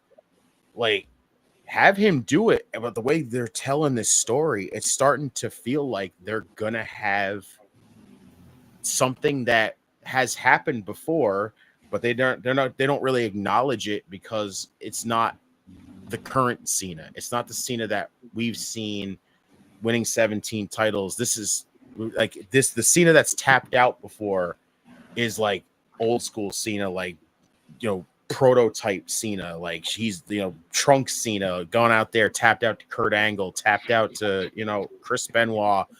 The man is like, I get like that it's a big deal if he taps out to Gunther, because to some people nowadays, they've not seen that man tap out. And that's kind of what the story is. And it's weird because the man that says never give up, that he never gives up, would give up, is a crazy thing to honestly. And I feel like that would kind of ruin that whole perception of John Cena. Like, you look at him and go, that's the guy that never gives up. Yeah, but remember, he gave up to Gunther. Like, that would I would crack out so hard. Dude, I just can't see him losing now. Honestly, I just feel like because Gunther doesn't really need it right now, because Gunther's built so strong. I honestly do believe Cena's going to end up winning this match. I think he goes out with a bang, though. He's going to put on probably one of the best matches he's had.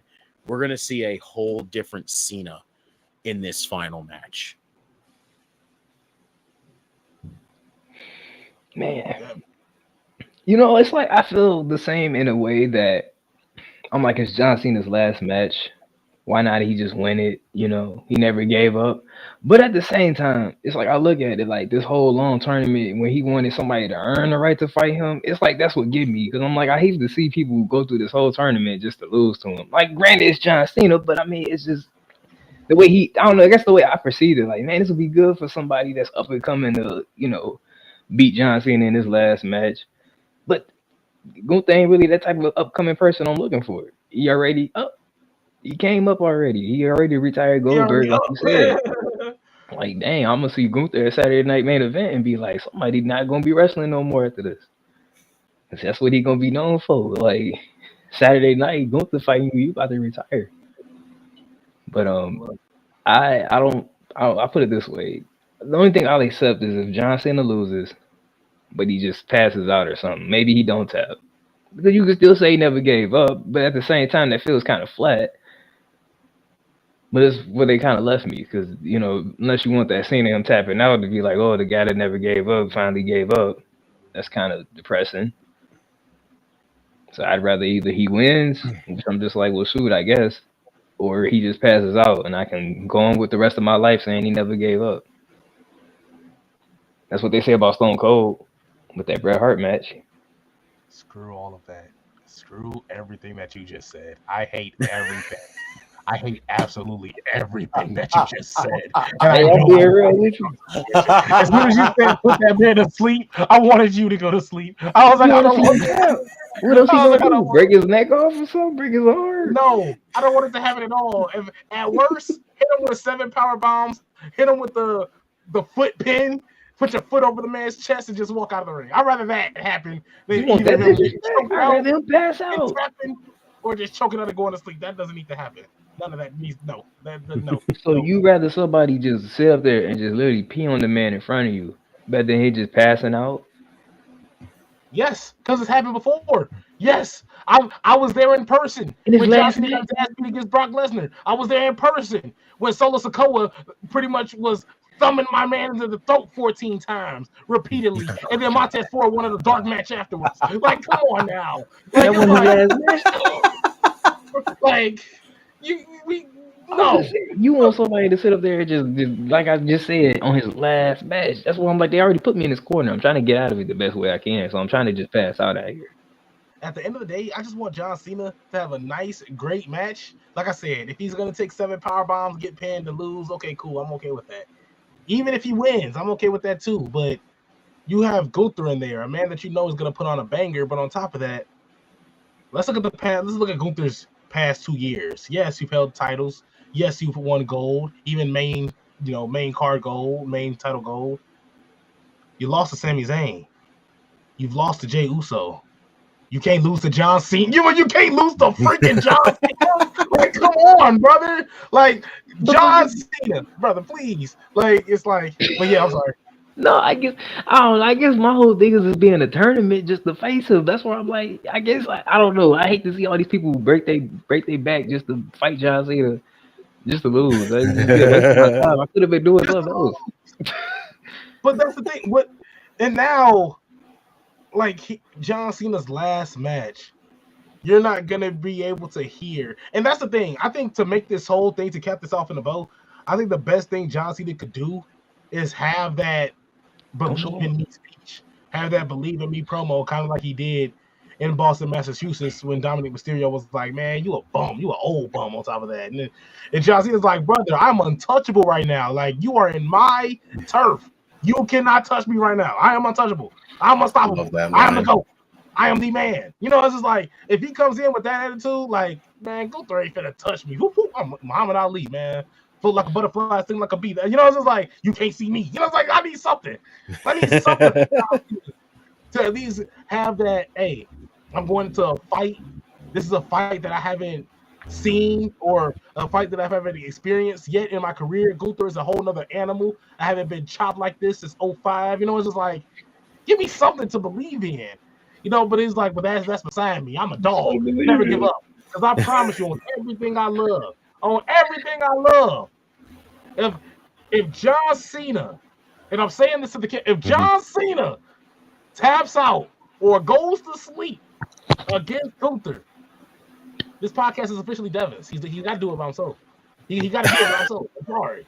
It's like, I'm going to do it too, just to prove my point.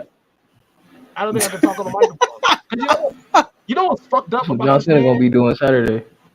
Here's the thing about Devin. Here's why Devin hates me. You know, on a deep personal level. He used to, when we were in school, he used to send me videos of John Cena tapping out to the ankle lock. Like, what? Who does that?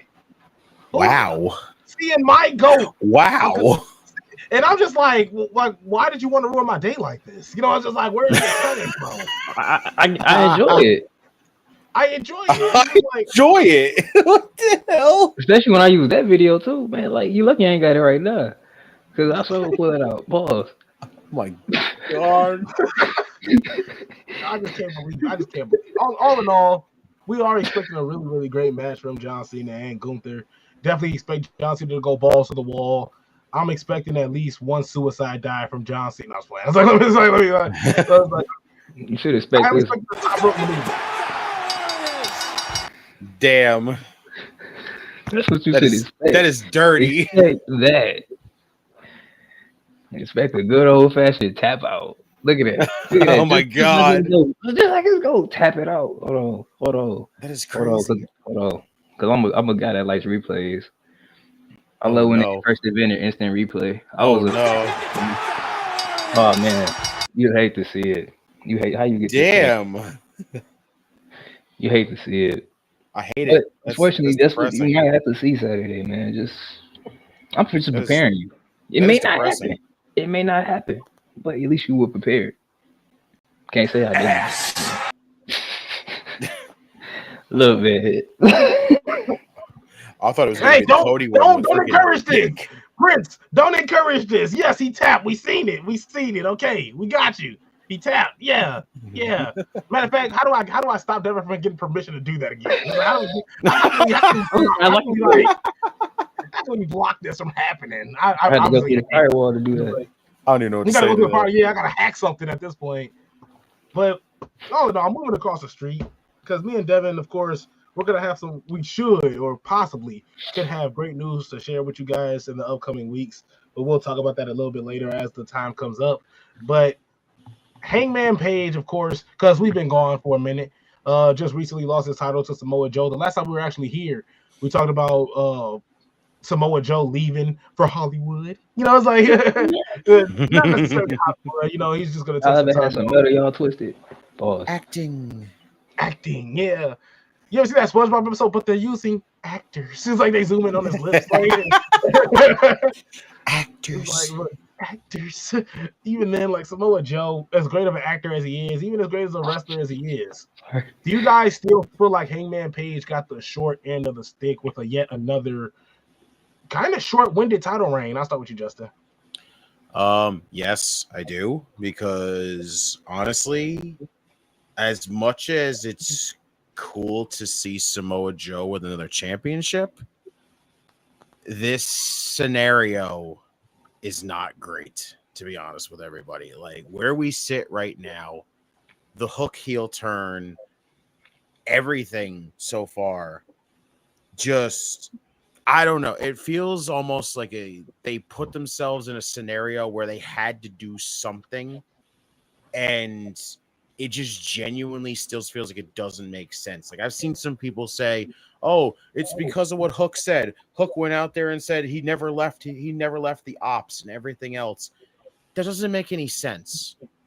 The fact that he was like, this was the plan the whole time. This was the plan the whole time. What the hell do you mean this was the plan the whole time? So your plan was, hey, we're this close to taking the trios titles. But you know what I'm going to do? I'm going to take myself out of this match. I'm going to get injured. Take myself out of this match. You guys can replace me with Powerhouse Hobbs and then go win those trios titles.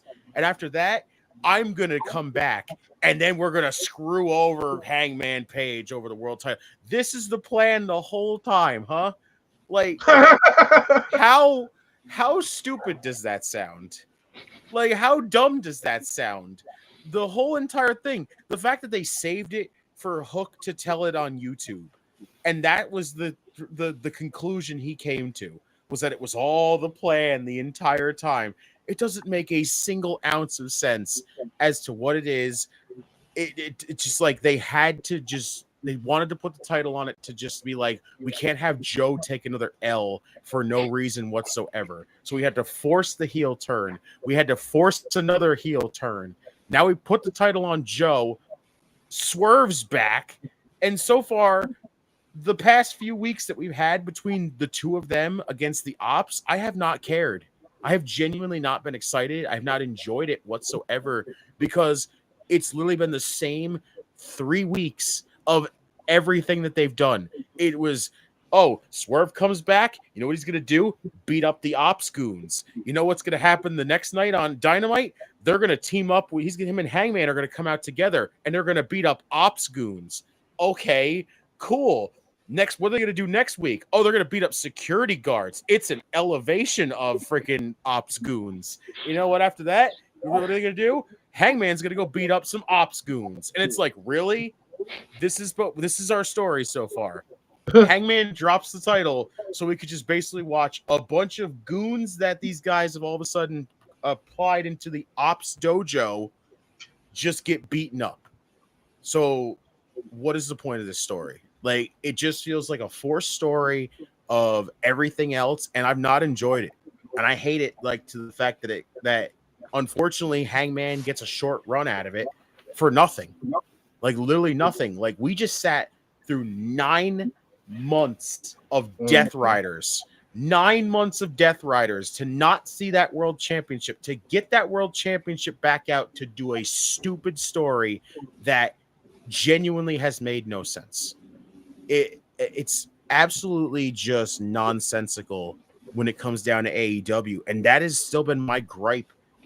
Not only just AEW wise, not only WWE wise, pro wrestling wise. The stories either don't make any sense, they're non-existent, or you just don't have any intrigue to care about anything. There's nothing there. That's why I said this year has honestly been one of the worst creative years, just pro wrestling wise, period. Like, I don't have a lot of hopes for next year, especially if we're going to end the year with barely anything and we're going into 2026 with nothing. That's not a good way to kick off the year. So I'm not getting my hopes up for it. I wish the story was better. Like, I get it. It's cool to see Joe win another world title. He's had the world title now twice, which is cool. But again, where does this lead? How can you get people intrigued by a story that genuinely feels like it makes no sense? A guy who turned because supposedly they've had this planned for God knows how long. But why was this the plan? Why did you plan this? Who sat down months ago and said, you know what we should do? We should screw the world champion. Who's the world champion right now? Let's screw over Hangman. Let's do this whole spiel of you're not with us. You're going to be a part of us eventually. You're going to come back to us. Like, it doesn't make any sense. Unfortunately, it's a victim of bad booking. Yeah. Put it this way, when you mention like what we had to go through over the last like 9 months of just Jon Moxley hiding the championship and the Death Riders just doing the same stuff every night, you was thinking like leading up like, okay, cool, Hangman gonna finally win. You know, I couldn't get Ospreay, you know, at the time. It's fine. I'll settle for it. I'm sick of Jon Moxley right now. And then it's like he has the championship, and then boom, Samoa Joe. It was pretty short compared to what we just went through. Thinking that was gonna be our like kind of hope for like something different. No, it's just it took us a little transition and go back to something similarly that's kind of the same. So I 100% feel you in that, because I'm like, it was a little lame where you're like, you know what, I can see them shaking this and, you know, making something out of it, but I don't know, it's kind of the same thing. They just kind of put a new suit on it or dress. I don't know who's wearing it. Yeah, see, that's the crazy part. He's an all around, like overall. It has been a really storytellings have been bad around pro wrestling. Look at that. All over. We almost have a Pornhub. Yeah, I was like, all right. I was like, we need that. That's how serious it was. Yeah, I was like, all right. Matter of fact. All right. I was gonna say let's dial it back, but let's go. Hey, the hub, check it out. The hub, check it out. It's gonna sneak its way in there. It's gonna sneak its way in here eventually. But even then, like, you hit the nail on the head there. Like that was perfectly said. I mean, you go around WWE, you go around AEW. You know, last year I thought everybody was hitting on all cylinders. You know, at a point in time, I thought even on the AEW side, you know, there was still a lot that we were getting the rise of Toni Storm. We were getting Mercedes Moné, you know, showing her face, you know, into AEW and trying to making her way, making her a name stay. You know, we got the great work that MJF was trying to do, of course, and even let's go back a little past there, MJF and Adam Cole, you know, with the great work that they, you know, it's just fun stuff all around, you know. And then this year, it's like everything's been kind of dry. You know, we got great liners, even with CM Punk and John Cena. You know, you see me, I see through you. I'm like, cool. Too bad I couldn't fucking get entertained by the match that you had. You know, it's like, it's sad. You know, it's just sad that we, at this point in time, like you said, and I know we're getting to Hangman Page and Samoa Joe, but I think it just leads to a bigger conversation of this year. It's been dry. It's been insanely dry. Huge shout out to the Devious One. Pro wrestling overall has not been a great year. We'll be sending y'all to put your votes for the categories for the Debate Network next Saturday, the 20th. Definitely will, brother. Definitely will. The debatees next week. The debatees. Oh, that's so cold. That's so cold. Y'all heard it here first. Y'all heard that here first. Next Saturday, the 20th. The debatees. That's beautiful. Huge shout out to Prince. When Vince Russo book AEW better right now, he can't even book the gigolos over there. What they call themselves. He put everybody on a pole match. Yeah, exactly. I was like, he's with the clowns. They're saying clown posse over there. Just ICP, but bro, what are you doing with Vince Russo? Hey man, he gave us the Attitude Era, man. He could pull it off. He could get AEW the Attitude Era. He give them the Attitude Era, exactly. She smell it up. Let me tell you something, bro. Okay, I am here, Tony Khan, to help you, bro. Bro, listen right here, bro. We're gonna have a pole on a pole match, bro. I'm telling you. We're gonna put that $1 million, that $1 million that the Bucks and Kenny Omega are trying to get back. Bro, listen, we'll put it on a pole, bro. I'm telling you, like that's how I know AEW is lacking, because AEW, that was the number one thing they promoted, long-term storytelling. That's what we got here, long-term storytelling. That's the first thing you saw from a fucking Twitter weirdo when they replied on your page. Oh, but the long-term storytelling, you don't know it now, but later on in 7 years from now, you'll understand. Like, brother, it's like, you wait, you don't know now, but you will. Just you wait, brother. I'm still waiting right now. It's like, relax yourself. Like, still, like, calm down. I'm sorry. But we love AEW. It's just the fact that number one, the fans are crazy. But even then, like, there was a point in time that's all they promoted was long-term storytelling. Now, okay, here goes $1 million tag match. Okay, next week it goes $500,000. You know what? Since I'm Tony Khan, here goes $250K. You guys want another meal? We're gonna do that at the pay-per-view. You know, it's like, what kind of story? What story are we? I get it. The Young Bucks are broke and they're still there, and then they're bleeding it onto the YouTube channel, but that's not a story that I want to follow. You know, that's not a story I really care about. A story I want to. Yeah, like, okay, we got Daniel Garcia into they're not the BBC anymore. The BBC. They're not the BCC anymore. The Death Riders. Death Riders. They're not the Death Riders. You know, his own right is stupid. Yeah, like everything about it, like things are just happening. Like at least in AEW, things are just happening. WWE are trying to make stuff brew. WWE are like throwing stuff to the wall, hoping that it stick. And when it don't stick, they're like, all right, we gotta drop this immediately. You know, it's like we got damage control. Forget we threw that at the wall. Yeah, it's like we gotta do something quick. And 9 times out of 10, even when they try to put a band-aid on it, it still don't work. So WWE they try. You know, they try. AEW tries. But as of recently, it just feels like a lack of effort, you know, even with this Hangman Page stuff. Like Justice said, we're going through this whole convoluted plan of Hook, you know, not being able to participate in the tag match. Okay, now we got Powerhouse. You know, we got Powerhouse in here. You know, we got the legend in here. Like, and then, of course, when it's all said and done, like, Hook finally turns on, well, not turns on, but helps Samoa Joe, beats the brakes off of Hangman Page, and now all of a sudden it's like, oh well, you guys should have known. We have eyes in the back. Like, and I feel like that's all AEW has become. AEW has become that gif of Sting ripping off his mask, and it's still the it's the same. It's still the Sting face. It's a different day. That's exactly what AEW is. Like, we tricked you. No, you didn't. Like, it's like, no, you didn't. Like, if anything, you just made it way worse than what it is. It's not making any. You're stepping on your own foot. You're tripping over yourselves. WWE, they're just jumping into any hole they could, hoping that they could strike gold. And 9 times out of 10, they've been missing lately. Been missing a whole lot lately. And then they're trying to recycle stuff. Like, I don't care about Drew and Cody. It's like Drew and Cody have gone somewhere. Like, you've done this already. If Drew ain't winning, let's end this. And stuff like that.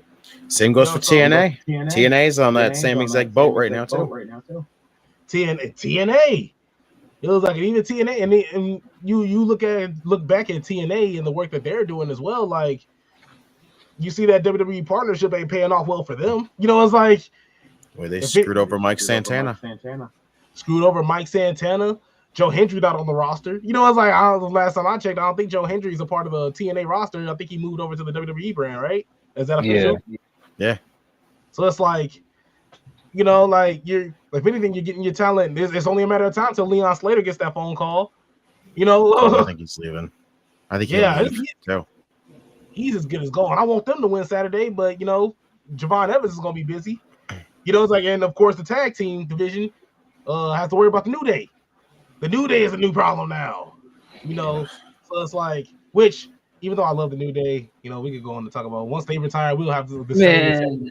Bro. Even they thinking about that when they first turned on Biggie, and look now, like, come on, like, bro, me and Notorious friggin' hated the angle when they turned on Biggie because it still is the dumbest thing ever that you feel like the whole thing is the team's going to split. They're finally going to go on their solo run. Someone's going to do better than the other. And then maybe down the road, it'll bring them back together as a tag team. But the fact that it was, oh, hey, we've been bickering back and forth. We're basically giving you and telling you at this point, if one person in the New Day after these two split up is going to go heel, it's going to be Woods. And yet, out of nowhere, it's oh, hey, let's point the blame at Big E because he's not here. You know why he's not here? Because he's got a new girlfriend. Like, first off, that is the stupidest thing ever. So you expect us to care about a heel turn because you pulled the bros before hoes card. Like, what? Like, that was the dumbest thing ever, how that heel turn went down. We absolutely tore into that nonsense when that happened that night because still to this day, there has been nothing. And I don't even care that they didn't even capitalize on it because I didn't care about it to begin with. The fact that you tried to convince us that we should care about a New Day heel turn after you've been trying to tell us that they're basically going to split and one of them is going to go heel. You say both of them are going to go heel. Everything that we just told you for weeks on end means nothing because they're just going to put the blame on the guy who cannot be here because of an unfortunate accident. And then you're going to blame it on him because he got a new girlfriend. Like, you can absolutely keep that story and send it somewhere else. It's like, oh, look who's getting laid. Look who's getting laid here, ladies and gentlemen. Right? Like, we got to kick him out of this group. He's like, he's getting too powerful for us, apparently. Like, that is pretty well. You look at it. It's like all the reasons to kick me out. That's why. Let me go back and let's go back and tell Woods nowadays. Oh, your tag team partner before you were in WWE is getting married to Lillian Garcia. Maybe you shouldn't be a tag team. Like, bro, what? What? He's like, how did 2 and 2? How did that 2 and 2 equal 4? It's like, where? They wanted us to be 2 plus 2 equals 4, and at the end of that segment, they gave us 2 plus 2 equals 75. 75. Just so insane in this, and it was fun to watch. Like, honestly, because I did like the heel turn. It was just the week after where I'm just like, all right, so where do we go from here? Like, what just went nowhere. I mean, he's still doing the same thing they was complaining about. And that's the thing. I feel like Xavier Woods, he wouldn't necessarily be on that Dominic Mysterio level, but I think he definitely could be close by himself as a heel. I think he has the chops to be disgusting. You know, somebody that we can dislike. You know, like I feel like he has that in him, and WWE hasn't given him the reins to do so, which sucks in itself. Do you guys agree with this? Because I think this is hilarious. Prince comes through AEW, creates a faction. One guy's turn heel, create new faction. Another guy turns heel, creates new faction. Yeah, it's basically accurate. Pretty much. Nowadays, it's a good guy and start a group. Nowadays, it's friggin' create a new faction, turn heel, send them to the Don Callis family, turn them out the Don Callis family, reform the Elite. Apparently, like what the hell? Reform the Elite. Yeah, I was like, just imagine sitting there, just AEW. You're like, man, I don't know what to do. I don't know what's going on. And it's like, you ever drank blood before? Like, what is it? You know, it's like Jon Moxley just waiting. Hey, brother. It's like, I need you to come to my Death Dojo. Why don't I just hide the championship? Yeah. You can join back here, and Marina said we should add about as many members as the Don Callis family has. Like, come on. Yeah, the only difference is you got to murder somebody to be involved in their faction. It's just insane. 13 members, which is just obnoxious. Huge shout out to the OPC. Remember you and I debating with Phil? He loved it. Oh my gosh. Huge shout out as well to Prince. New Day have become gangsterlicious. Homie over home. Do the homemade. Do the homemade. Damn, Prince. That was a good pull. That was a great one. Yeah, gangsterlicious. Do the homemade. You got Riley. That ain't gay, is it? I swear it ain't gay. He was like, what did he say? What did he say? Let me stop. I was trying to get out of pocket.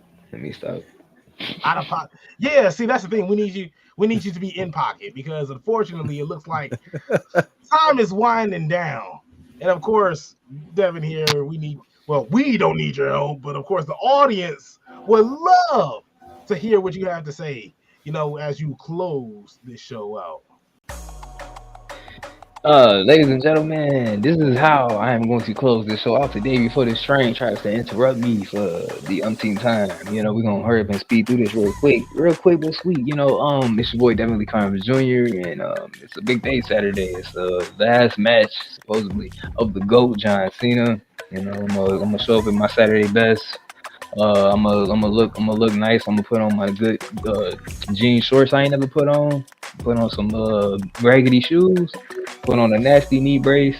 Put on my John Cena wristbands I stole from Isaiah's. Not the shirt. And I'm gonna have me a good old time. I'm gonna have a good time, and I'm gonna always fire this up. You know, just to remember. You know, I just had to bring that out real quick. Oops, I messed up my That's what I get. What I get. I was trying to make it about John Cena tapping out real quick, and I messed up my spotlight, but it's all good because that's the whole point. That's the whole point. Just preparing Izzy for the ultimate realization that his GOAT may just give up. It's okay to give up sometimes. I mean, we're human. John Cena is human too. He could be as super as he wants to. But you know what they be saying about LeBron, all them other people that be playing today. Oh, you know, Father Time is gonna make John Cena. You know that sound effect of just shots fired. Do we need that right now? Because that feels like one of those moments. I was just look. It hurts me, man. I don't want to see as much as anybody else, but that's the thing in life. I started thinking you know, some stuff you don't want to see, but you might. Michael Jackson said some things in we just don't want to see. But you might have to see your GOAT, you know, give up. Yeah, what a story though. What if the man who never gave up finally gave up? You know, I don't know. Fine. Every story ain't gotta be happy, you know. It just, you know, we all can't be Cody Rhodes. We all can't. Sometimes you the windshield. Sometimes you gotta be the freaking bug. And Gunther might be a windshield Saturday. I do have one thing I do have to share with the audience here though. We're just real swift. Look, ignore everything you heard in that outro just recently. Ignore absolutely everything everything. What you saw was AI, and this we don't condone or promote AI footage here on the Heel Turn podcast. You know, like it's just getting out of hand. I know y'all saw that Sora text just booming all over the video. You know, just you don't need to believe in what Devin is showing you here. Just know that we do great work here on the Heel Turn. Devin does amazing outros. It's just today he comes through with fake footage. We just gotta do better. We just gotta do better. That's all. Look, it's a little scratched up, but I will bring the DVD that I got that from. It said WWE home video on that mug. It's official. No Adam Pearce needed. It's official. No Adam Pearce needed, huh? Big question, Devin. You got jorts? No, bro. I got jorts, man. Too? Oh, okay. I'll be stopping at bell bottoms. Well, we do got jorts. Man. We got to pull them out for the GOAT on Saturday. Pause. you can't see him, but you will be seeing me. You know, thug life, warrior life, whatever. Hey, who said that line? 2 Chainz. Mistress and a girlfriend. Smoking on that gas. Would have thought I would have went from John Cena to 2 Chainz, man. See? True. Go ahead, take your shirt off, wave around your head like a helicopter. It's your birthday. It's your birthday. It's like, yeah. You gonna be out there. It's your last match. Okay, I'm done. This your last match. My last match, all I want to do is Watch it be on Cinemax. Man, damn. But Justin, thank you so much for sliding on with us, brother. We appreciate you so much. This is the second time pulled a 2-hour stream with us, and we just couldn't be happier, brother. Like we enjoy every second, every minute with you. And of course, the biggest question is, where can we find you, my brother? Well, social media style, you can find me on X at JustinTime211, on Facebook, Threads, Instagram at JC from NY211. But if other than that you want to find me, it's over on Circle of Debate. Whether it's Monday night, we be raw dogging with the notorious DOM, of course. Tuesdays, NXT watch-alongs. Wednesdays, AEW Dynamite. Fridays, we got SmackDown. The flagship show occasionally pops up any day. You never know when it's going to show up. Of course, pay-per-view watch-alongs, as always, on the weekend. We don't even do WWE and AEW. We do TNA. We do New Japan over there as well. So, again, if y'all have not, we say it every time over on the channel, but we'll tell you here, come on over, hang with us. If you ever feel like you just like bored and you're sitting back watching like a wrestling show at home, and you just go, damn, I'm bored. Tune in to Circle of Debate. Come hang out with us. We'll do the watch along witches, and you'll have an absolute blast. Other than that, shouts to y'all. As always, I love you guys for this. Every time, I love when I get to come on the channel here with y'all. And I got to ask the question, would y'all be able to join us on Saturday for Cena's last match? Yeah, I was like, Saturday I do have work from 1 to 9. But I am free tomorrow. Oh, and tomorrow Devin? I can't slide through for the preview. It's like for the preview aspect. What about Devin? I could be free for Saturday. Okay, so we can get you coming on for Saturday night's main event. Let's go then.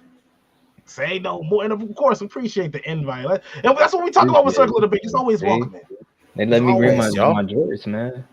Bro, anybody is always allowed to come hang out. That's over there for the watch-alongs. You know that. Exactly. It's E for everyone. It's not Y7 though. Y7 though. It gets mature. Because look, I'm telling you, as we said, well, as I feel like I've said this before, there's 2 types of raw dogging that I love, and of course, one of them involves Notorious Dom. It's just absolutely amazing. If you have it, if you can't even find a sound effect right now.